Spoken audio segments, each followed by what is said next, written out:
Vivez la passion du football à La Réunion avec le Blue Angel, bar, restaurant, lounge.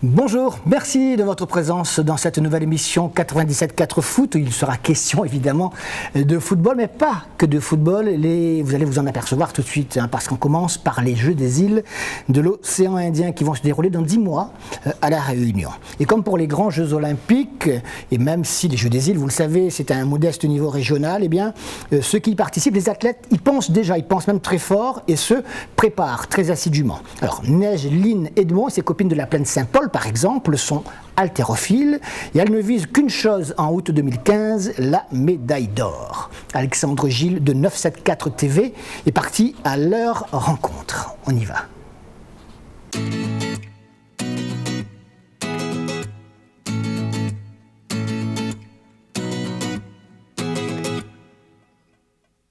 On va faire un petit peu l'échauffement avant avec 25 kg.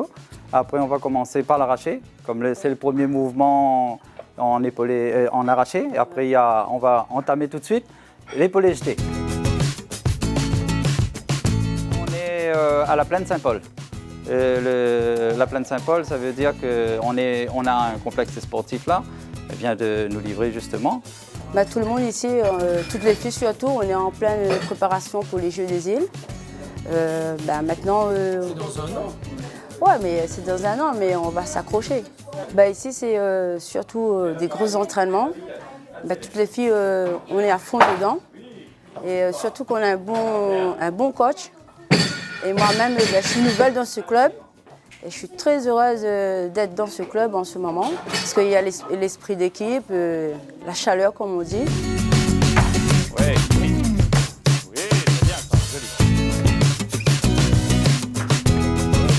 Pour moi, l'haltérophilie, c'est l'adrénaline, quoi. Je recherche ça souvent, j'aime ça.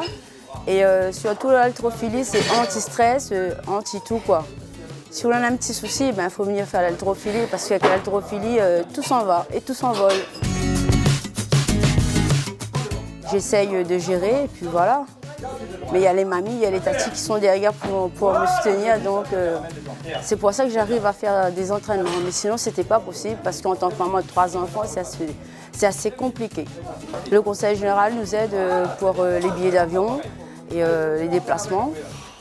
Et puis voilà quoi. Dans ma tête, ça se construit, je rêve souvent de l'or parce que j'ai une grande revanche à prendre contre une Seychelloise.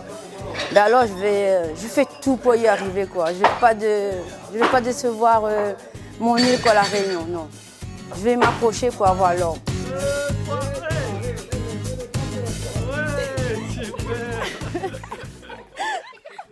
Voilà, on va maintenant parler de football avec la 17e journée du championnat de la Réunion. 3 équipes, vous le savez, sont dans le même fauteuil. C'est une forme de promiscuité, on dira. Et il faut donc faire de la place. Alors, qui fera de la place? Cet après-midi, par exemple, 2 d'entre elles s'affrontent directement. L'Excelsior et la Saint-Pierroise. On peut supposer que cette situation va évoluer. Mais elle a peut-être déjà évolué hier soir, même obligatoirement, puisque le 3e larron, la Saint-Pauloise, a joué hier soir. Et pour rester justement dans ce fauteuil de leader, il fallait gagner sa rencontre contre qui? Contre la Petite Île, à l'extérieur, au stade Gabi Folio. C'est pas simple. Les équipes qui ont fait ce déplacement sur ce stade cette année, en championnat tout au moins, n'ont pas souvent gagné, voire même pas du tout. Alors, est-ce que la Saint-Pauloise a mis fin à cette belle performance des Petites Îlois ou alors ont-ils laissé des plumes? On va le savoir tout de suite, stade Gabi Folio, Petite Île Saint-Pauloise. Et Christian Dafreville qui a hérité d'un mois de suspension de toute fonction au sein du club Saint-Paulois était dans les tribunes à la suite de ces déclarations avant la demi-finale de la Coupe de la Réunion face à Saint-Pierre. Pareil pour le vice-président délégué de la Saint-Pierroise, Lucien Rayapin. Un mois tous les deux.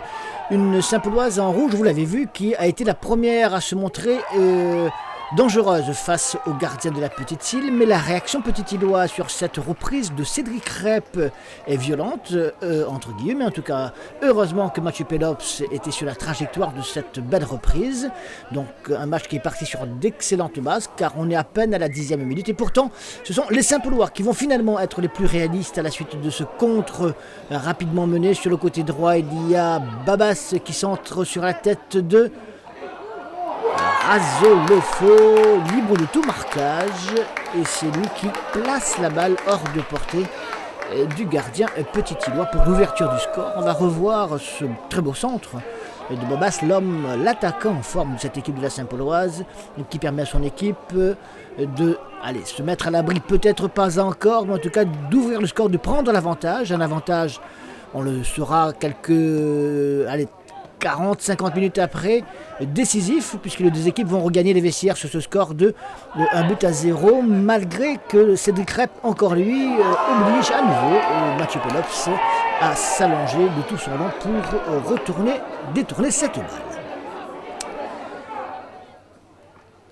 On reste toujours en cette première mi-temps avec ce beau coup franc, et finalement le gardien Saint-Paulois, lui aussi en très grande forme, il parvient à sauver la mise 1-0, je vous le disais, à la pause. En seconde mi-temps, il ne va pas se passer grand-chose. Les Saint-Paulois maîtrisant la partie, assurant cette victoire courte mais très précieuse qui leur permet, avec les 4 points, donc d'occuper en ce dimanche le fauteuil de leader tout seul, en attendant les explications qu'il y aura cet après-midi entre la Saint-Pierroise et l'Excelsior du côté du stade Raphaël Babé. Saint-Paul a fait l'essentiel, 1-0. C'était pas facile à la Petite Île, on le savait, mais c'était le plus important. Direction le stade Lambrakis du Port maintenant pour Jeanne d'Arc Bras-Fusil, un match très ouvert sur le papier, car les banlieusards bénédictins reviennent d'un excellent match nul chez la Saint-Pierroise. Et de son côté, la Jeanne d'Arc n'est sûrement pas à sa place. Et les points en jeu valaient pratiquement double. Jeanne d'Arc Bras-Fusil. L'importance de l'enjeu n'avait échappé à personne, en tout cas à aucun des deux coachs. Tout d'abord vêtu la Jeanne d'Arc, et tout de vert vêtu l'équipe de Bras-Fusil. Les deux coachs donc pour savoir lequel va réussir à mettre en place la belle tactique pour empocher la victoire, car il s'agit bien de victoire. Les 4 points permettraient à l'équipe de la Jeanne, qui comptait à ce moment-là 6 points de retard sur son adversaire direct, de se rapprocher un petit peu plus, en tout cas de se donner un peu d'air par rapport à d'autres adversaires comme la Capricorne, l'USB ou alors les Marsouins de Saint-Leu.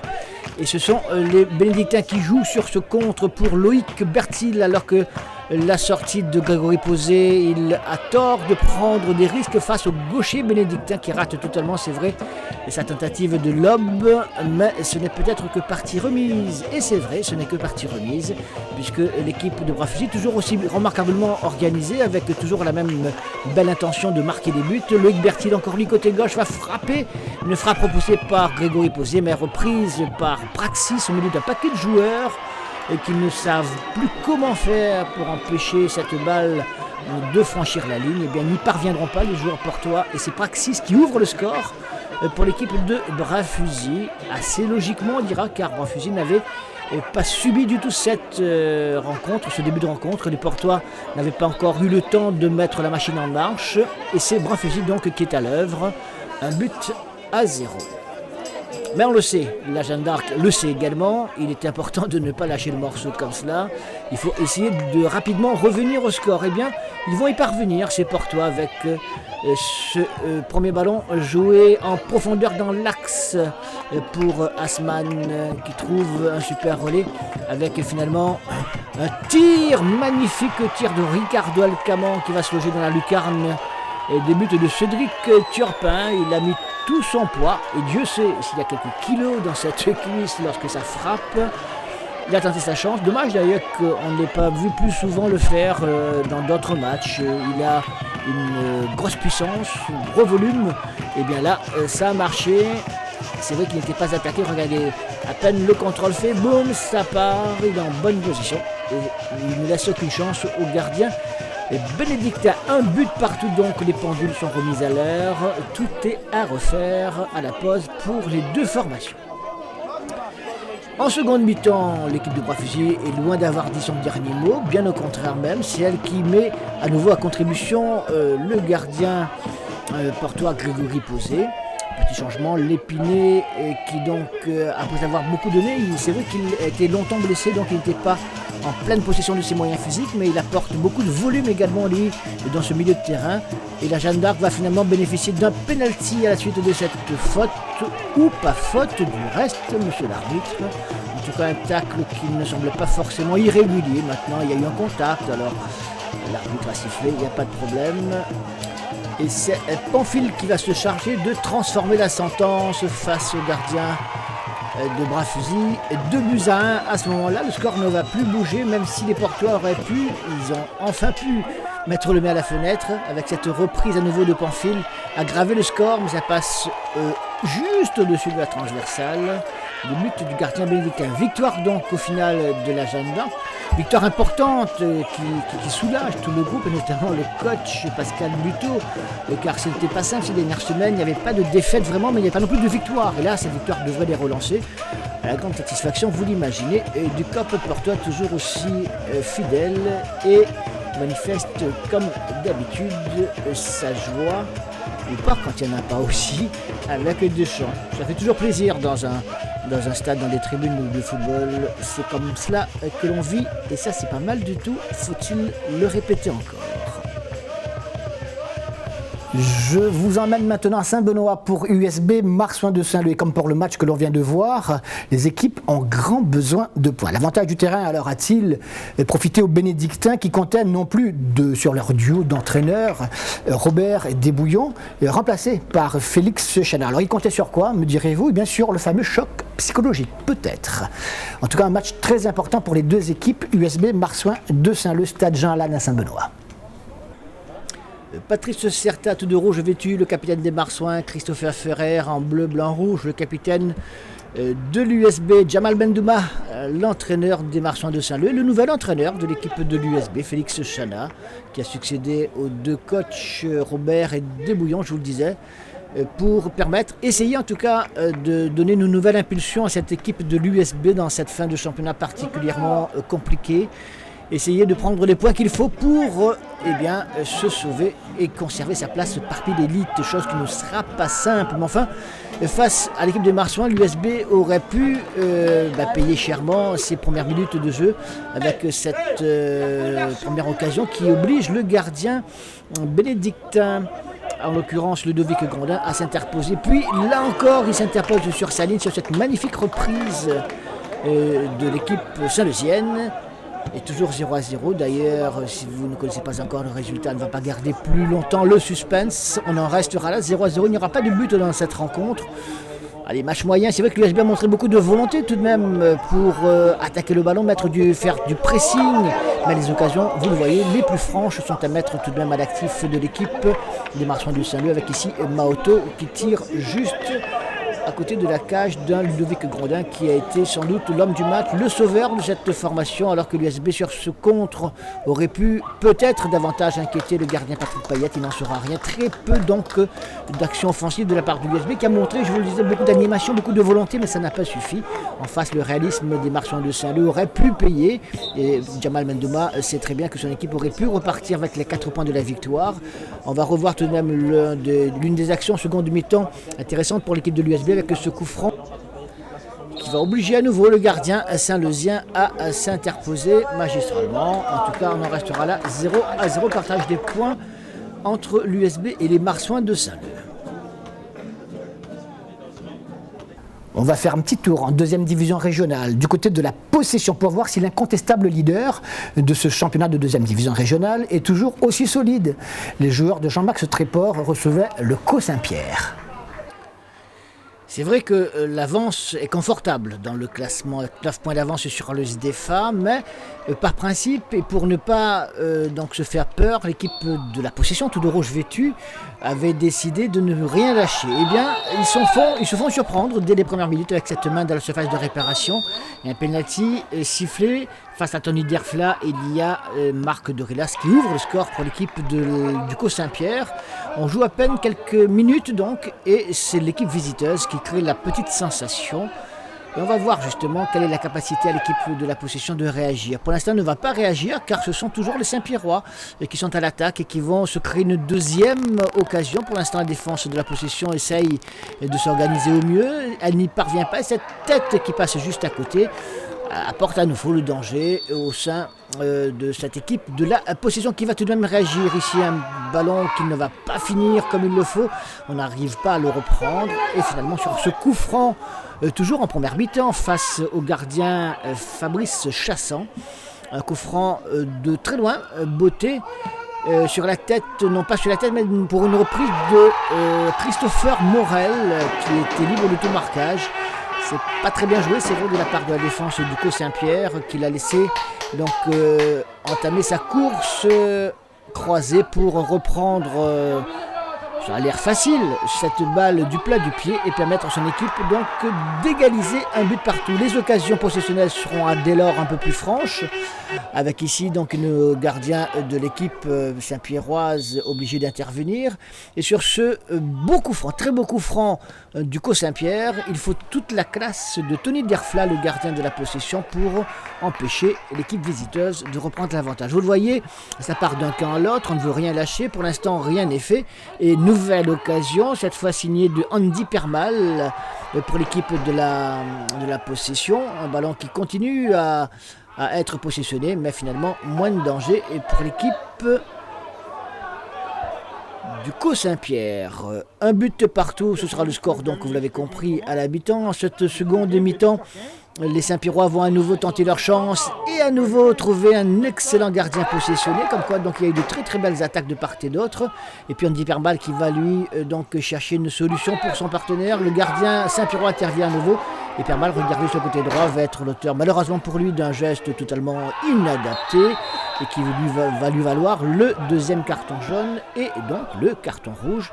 Un match qui dès lors est tombé un peu dans une sorte d'agressivité que l'on ne soupçonnait pas, totalement inutile évidemment, puisque les Saint-Pierrois ont fini par réagir à leur tour. Donc là, Andy Permal va obliger ses partenaires à terminer la rencontre avec un joueur de moins. Il n'y aura pas de conséquences au niveau du tableau d'affichage, d'autant que je vous le disais, l'équipe Saint-Pierroise avec Ibrahim Zenoul qui lui aussi a commis une faute ici qu'on n'a pas vu, mais qui lui aussi sera donc expulsé. Et ça fait donc 10 partout au niveau des joueurs, un but partout au score final et finalement on se réconcilie après avoir eu un petit peu de tension quand même de part et d'autre. Il y avait quelques bons matchs avancés hier soir donc en première et en deuxième division. Vous ne les avez pas tous ces résultats, eh bien je vais vous les rappeler avec ces tableaux. Et on commence par la première division. Petite-Île 0, Saint-Pauloise 1, belle opération donc des Saint-Paulois. Jeanne d'Arc 2, Brave Fusil 1, belle opération là aussi de la Jeanne pour des raisons différentes puisque la Saint-Pauloise joue le haut tableau, la Jeanne d'Arc essaye de se sauver. USB Marchand de Saint-Leu 0-0. Et cet après-midi, le choc de cette 17e journée, Excelsior Saint-Pierroise, coup d'envoi au stade Raphaël Babé à 16h30 et puis au stade de l'Est Jean-Yves Sainte-Marienne Capricorne clôturera cette 17e journée. En deuxième division régionale, victoire de 3 bassins importante, vous allez peut-être comprendre après, 1-0 chez les Avirons, Putain Saint-Leu a gagné 4-1, le SDEFA a marqué le pas, un but partout face à Vincent d'Eau, victoire importante également de la Ligne Paradis face au Léopard, tout comme 3 bassins, on vous en parlait tout à l'heure, la possession, le Co Saint-Pierre, match nul donc, on l'a vu les images, un but partout cet après-midi, Monaco entre 2 et AF Saint-Louis, Rivière Sport, donc premier toujours évidemment la possession, deuxième toujours le SDEFA, mais la Ligne Paradis et 3 bassins grignotent un peu de leur retard. Le week-end de football n'est pas fini puisque cet après-midi, vous l'avez noté, il y a ce choc entre l'Excelsior et la Saint-Pierroise. Notamment, il y a également le Sainte-Marienne Capricorne, match important pour les joueurs de la Capricorne. Et bien pour savoir tout cela, pour avoir un panorama beaucoup plus complet de ce week-end de football à La Réunion, je vous donne rendez-vous demain soir à 21h sur cette même chaîne Télé Créole pour 97.4 Foot Plus et tout ce qui s'est passé dans le football à La Réunion tout au long de ce week-end. Excellent après-midi et à demain. En tout cas, merci si vous êtes là. Salut.